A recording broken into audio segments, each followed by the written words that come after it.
Welcome to the Hofstra University Museum of Art from Home Collection Spotlight. I am Karen Albert, the Acting Director and Chief Curator at the museum. Today we'll be looking at my favorite painting in the collection, Joan Mitchell's Metro. Joan Mitchell was born in Chicago on February 12, 1925.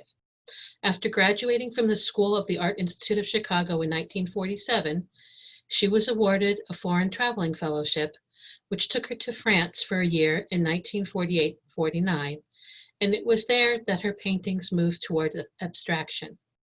Returning to New York, she participated in the famous Ninth Street Show in 1951, and soon established a reputation as one of the leading younger abstract expressionist painters. She exhibited regularly in New York throughout the next 4 decades and maintained close relationships with many New York school painters and poets. In 1955, she began dividing her time between New York and France, and in 1968, she settled in Vautour, a small town in the countryside outside of Paris, where she worked continuously until her death in 1992. During the almost 50 years of her painting life, as abstract expressionism was eclipsed by successive styles, Mitchell's commitment to the tenets of gestural abstraction remained firm and uncompromising. Mitchell gave personal support to many artists who came to stay with her in France, sometimes for just one night, sometimes for an entire summer. Correspondence in her papers reveals that this generosity often had a life-changing impact on those that spent time with her. Mitchell died in Paris on October 30th, 1992.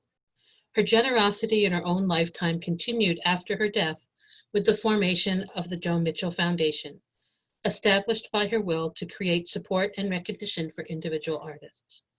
In addition, the foundation mission includes the promotion and preservation of her legacy, which includes her remarkable body of work, her papers, including correspondence and photographs, and other archival materials related to her life and work.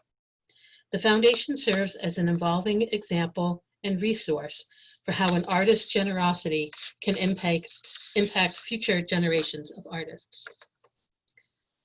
This work, Metro, was painted by Mitchell in her Paris studio around 1965.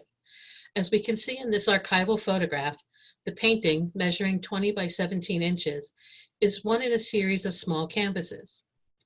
Although she often worked on large-scale canvases, Metro is a smaller work that retains her characteristic style. The contrasting warm and cool colors seem to float and move over the pale background. The contrast continues with the thinly applied background and heavy impasto paint at the center of the canvas. These contrasts, along with the loosely painted style, create the tension and intensity of the painting. They evoke the hectic and frenzied pace of city life. Mitchell's primary medium was oil paint on canvas, although she also created drawings and prints. Over the course of nearly 5 decades, she established a singular visual vocabulary rooted in gestural abstraction. Metro will be included in a long-awaited national retrospective exhibition of Mitchell's work that will open at the Baltimore Museum of Art next year in March 2021, and then travel to the San Francisco Museum of Modern Art. If you're interested in learning more about Joan Mitchell and the women of abstract expressionism, I recommend Mary Gabriel's book, Ninth Street Women.